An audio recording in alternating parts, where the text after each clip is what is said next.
আফানাজআলুল মুসলিমিনা কাল মুজরিমিন। আল্লাহ রাব্বুল আলামিন দুনিয়ার মানুষদেরকে বলেন, সরদারে তো আলম নবীকে বলেন,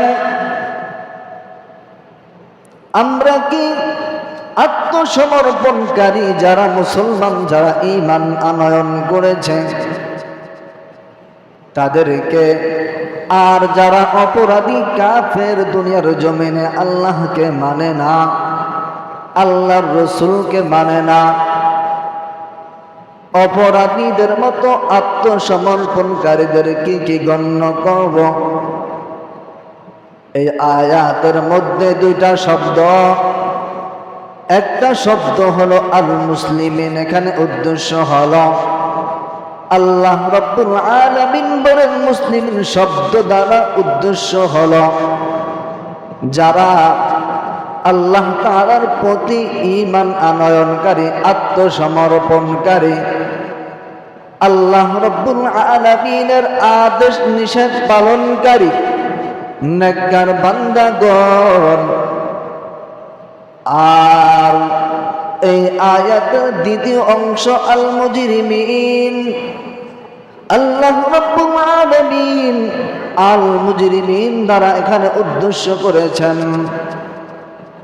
এই আয়াতের দ্বিতীয় অংশ আল মুজরিমিনের উদ্দেশ্য হলো যারা আল্লাহ রাব্বুল আলামিনের সাথে কুফরি এবং শিরককারী। এই মুজরিমিন দ্বারা উদ্দেশ্য হলো আল্লাহর সাথে নাফরমানি, আল্লাহর সাথে কুফরি এবং শিরককারী। তারা আল্লাহর রাসূল সাল্লাল্লাহু আলাইহি ওয়াসাল্লামকে মিথ্যা প্রতিপন্নকারী, পাপী, অপরাধী কাফেরগণ। তো আমরা এই আয়াতের মাধ্যমে জানলাম আল্লাহ রাব্বুল আলামিন দুটা জাতিকে সামনে করে আল্লাহ রাব্বুল আলামিন এই আয়াতকে নাযিল করেছেন। একটা উদ্দেশ্য হলো যারা আল্লাহ রাব্বুল আলামিনের প্রতি ঈমান আনয়ন করেছে তাদেরকে উদ্দেশ্য করে নাযিল করলেন। এমন যারা আল্লাহ রাব্বুল আলামিনকে অস্বীকার করেছে, আল্লাহর রাসূল সাল্লাল্লাহু আলাইহি ওয়াসাল্লামকে মিথ্যা প্রতিপন্ন করেছে, এদেরকে উদ্দেশ্য করে এই দুইটা জাতিকে সামনে রেখে আল্লাহ রাব্বুল আলামিন আয়াত নাযিল করে দিয়েছেন, আফানাজআলুল মুসলিমিনা কাল মুজরিমিন। আমরা কি এই দুইটা জাতিকে সমানভাবে গণ্য করব?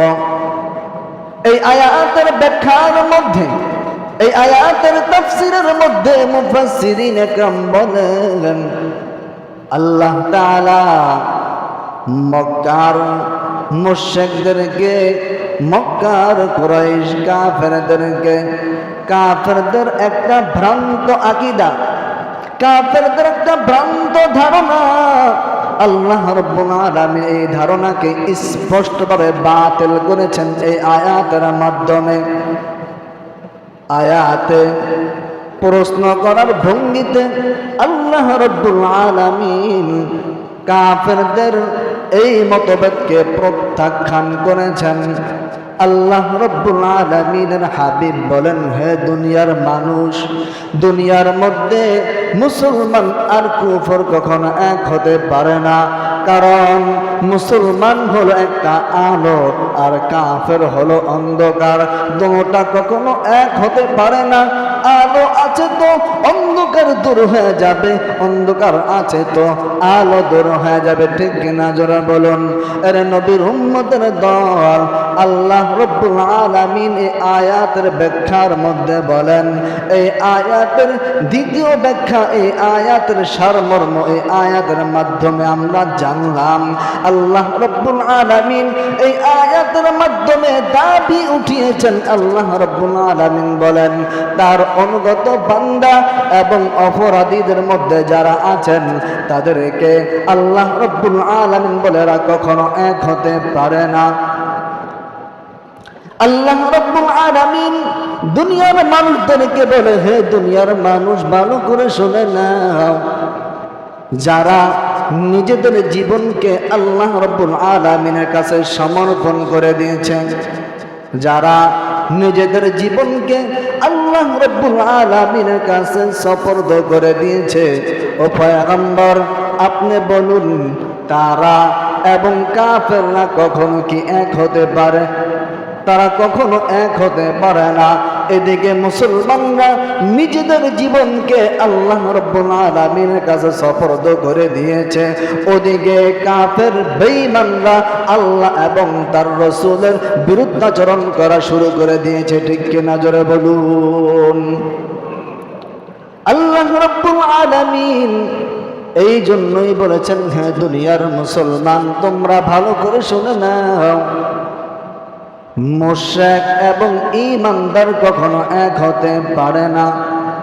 আল্লাহ রাব্বুল আলামিনের এই আয়াতকে মুফাসসিরিন ইকরাম অন্যভাবে বলেন, এরে দুনিয়ার মানুষ, এই আয়াতটাকে আবার কাফেররা উদ্দেশ্য নিয়েছে।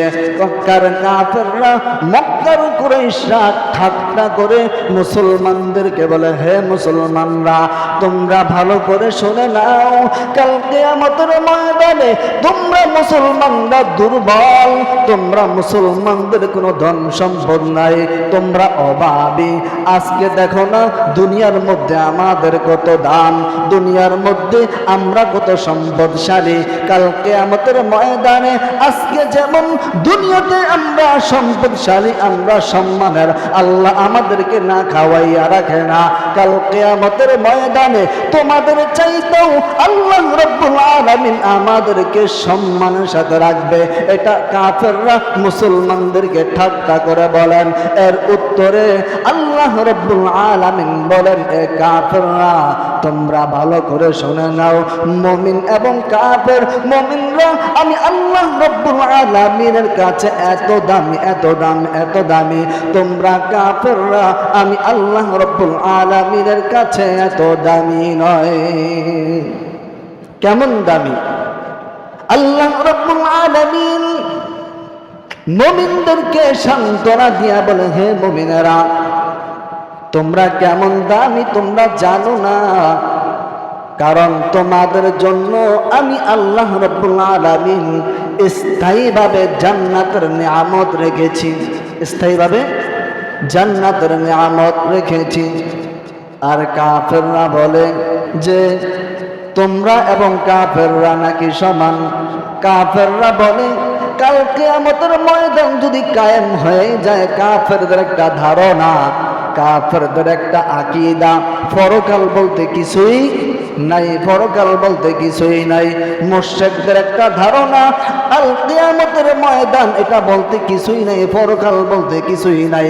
তারা বলে যদি পরকাল হয়েই থাকে, পরকাল যদি হয়েই থাকে তাহলে ধন সম্পদ নিয়ামত তোমাদের চাইতে আমরা কাফেররা বেশি ভোগ করব। অথবা যদি কাল কিয়ামতের ময়দানে পরকাল কায়েম হয়েই থাকে তাহলে তোমরা আমরা সমানভাবে একসাথে জান্নাতে চলে যাব, তোমরা আমরা একসাথে সমানভাবে জান্নাতে চলে যাব। তোমরাও জান্নাতের নিয়ামত ভোগ করবা, আমরাও জান্নাতের নিয়ামত কি করব? ভোগ করব। আল্লাহ রাব্বুল আলামিনের জবাবে বলেন, এটা কখনো সম্ভব না, এটা কখনো সম্ভব না। কারণ আমি মুমিন মুসলমান বান্দাদের জন্য আমি স্থায়ীভাবে জান্নাতের নিয়ামত রেখেছি, জান্নাতের নিয়ামত রেখেছি।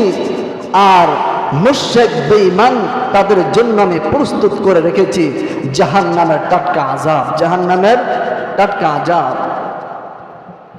এই আয়াত আফানাজআলুল মুসলিমিনা কাল মুজরিমিন এখান থেকে নিয়ে সূরাতুল কলামের 35 নম্বর আয়াত থেকে নিয়ে 38 নম্বর আয়াত পর্যন্ত আল্লাহ রাব্বুল আলামিন এই আয়াতগুলো নাজিল করেছেন মক্কার শ্রেষ্ঠ 3 জন বেঈমানদের ব্যাপারে। কয়জন? 3 জন বেঈমানদের ব্যাপারে। এরা অনেক বড় মাতাওয়ালা, এরা অনেক বড় মাতাওয়ালা। এই 3 জনের মধ্যে একজন হলেন ওয়ালিদ ইবনে মুগীরা, ওয়ালিদ ইবনে মুগীরা। আরেকজনের নাম এটা আমরা সবাই জানি, আবু জাহাল। নাম কি? আবু জাহাল।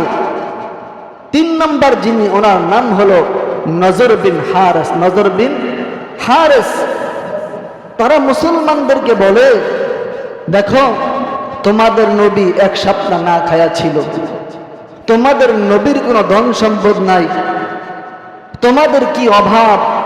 একদিন চুলায় আগুন জ্বললে 3 দিন আগুন জ্বলে না?